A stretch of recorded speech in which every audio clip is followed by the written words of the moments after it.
तो ये बात है, शादाब को ड्रॉप किया गया, अच्छी बात है। साइम को ड्रॉप किया गया, अच्छी बात है। बाबर को ड्रॉप किया गया, अच्छी बात है।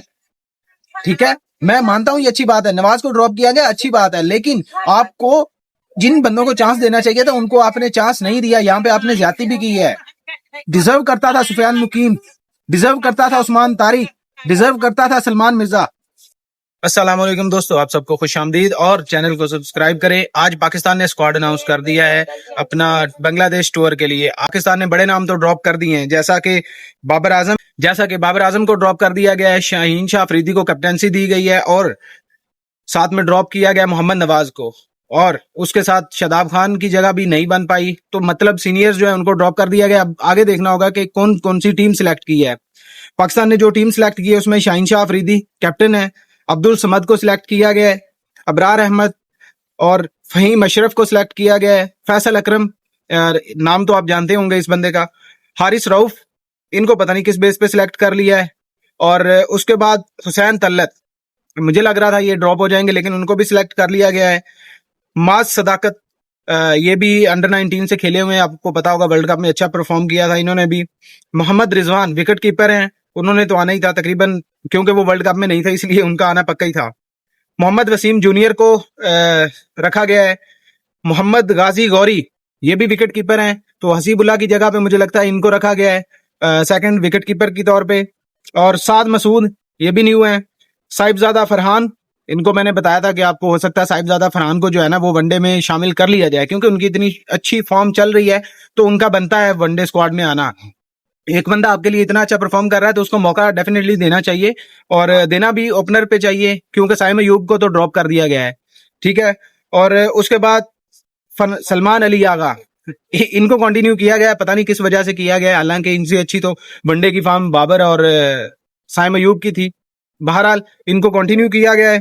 उसके बाद लास्ट शमाइल हुसैन, इनके लिए भी काफी आवाजें उठ रही थी, ये भी अंडर 19 खेले हुए हैं और अच्छे प्लेयर हैं, अच्छी टेक्निक है इनकी भी, और इनको भी सिलेक्ट कर लिया गया। तो ये है 15 रुकनी स्क्वाड जिसको सिलेक्ट किया गया। अब जो इनमें मेन चेहरे हैं जिनका हमें लग रहा था कि ड्रॉप होंगे, उनमें शाहीन शाह अफरीदी हैं, और उसके बाद हैं सलमान अली आगा।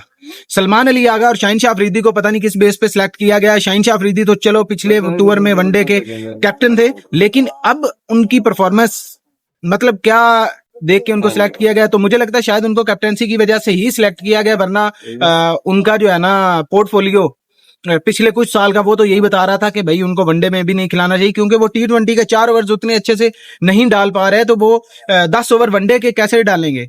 उसके बाद वो कैप्टन भी हैं। तो बहरहाल चलो एक डिसीजन आया है तो हमें उसको देखना है, जो हमारी टीम सिलेक्ट हुई है हमें उसी को बैक करना है। और उनके साथ जो है रिजवान विकेट कीपर होंगे सीनियर।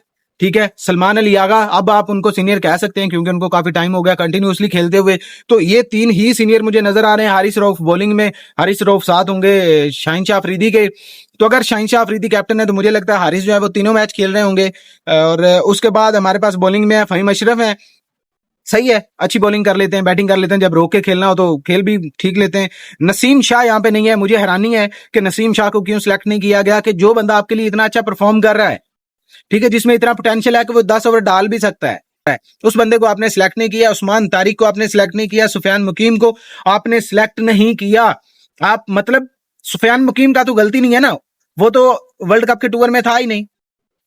तो उस्मान तारिक जो वर्ल्ड कप के टूर में था उसने अच्छा परफॉर्म किया, एक मैच में उसका बुरा दिन रहा है, और उसकी यूटिलाइजेशन पे भी तो है ना, आपने उसको यूटिलाइज कैसे किया है। जहां पे आपको उसको पहले दूसरे तीसरे ओवर में लाना चाहिए, आप उसको 12वें 13वें ओवर में ला रहे हैं, आप उसको 7वें 8वें ओवर में ला रहे हैं। किसी मैच में आपने उसको 7वें 8वें ओवर से पहले लाया ही नहीं है, तो आप उसको कैसे ब्लेम करके ड्रॉप कर सकते हैं। एक कमाल का स्पिनर है सलमान मिर्जा, जिनको आपने वर्ल्ड कप जैसे बड़े टूर्नामेंट के लिए सिलेक्ट कर लिया और बांग्लादेश जैसे टूर के लिए सिलेक्ट नहीं किया। यहाँ पे आप हारिस को रेस्ट देते ना, यहाँ पे आपको रेस्ट देनी थी, शाहीन शाह अफरीदी को देते, रिजवान को देते रेस्ट। अगर आपने यंग टैलेंट के साथ जाना था, आपके पास शाहीन शाह अफरीदी कैप्टन है ना, आप सलमान मिर्जा को ले सकते थे, आकिफ जावेद को ले सकते थे ना, उसके लिए आपने हारिस को लिया जो कि ऑलरेडी एक्सपीरियंस्ड है। और बांग्लादेश को इतनी बड़ी टीम भी नहीं है, बांग्लादेश का जो इस वक्त लेवल है ना, वो आप ये समझ लें कि कनाडा यूएई इस लेवल की क्रिकेट खेल रही है, तो उसके खिलाफ आप अगर चांस नहीं देंगे तो आप कब चांस देंगे। ठीक है, तो मुझे लगता है कि यहाँ पे सुफियान मुकीम को भी होना चाहिए था, उस्मान तारिक को भी होना चाहिए था।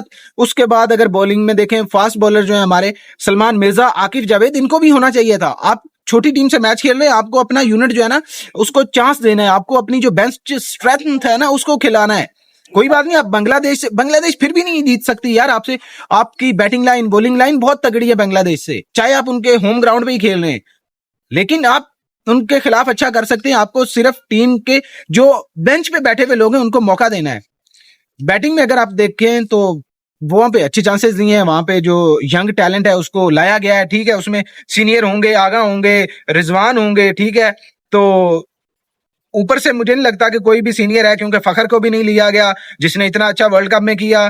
तो यहाँ पे ये चीज जो है ना, ये चीज है कि यहाँ पे सही है, यंग टैलेंट है, लेकिन आप यंग टैलेंट जो आप ऑलरेडी वर्ल्ड कप जैसे टूर्नामेंट के लिए सिलेक्ट कर रहे हो, इसका मतलब कि उस बंदे में कुछ तो है, क्योंकि आपने एक बंदे को वर्ल्ड कप में सिलेक्ट किया, उसने मुनासिब किया भी, Salman Mirza not going bad, लेकिन आपने फिर उसको ड्रॉप कर दिया। वो भी यंग है, उसको मौका देना चाहिए, आपने ड्रॉप कर दिया। आकिफ जावेद है, उसको आपने मौका नहीं दिया।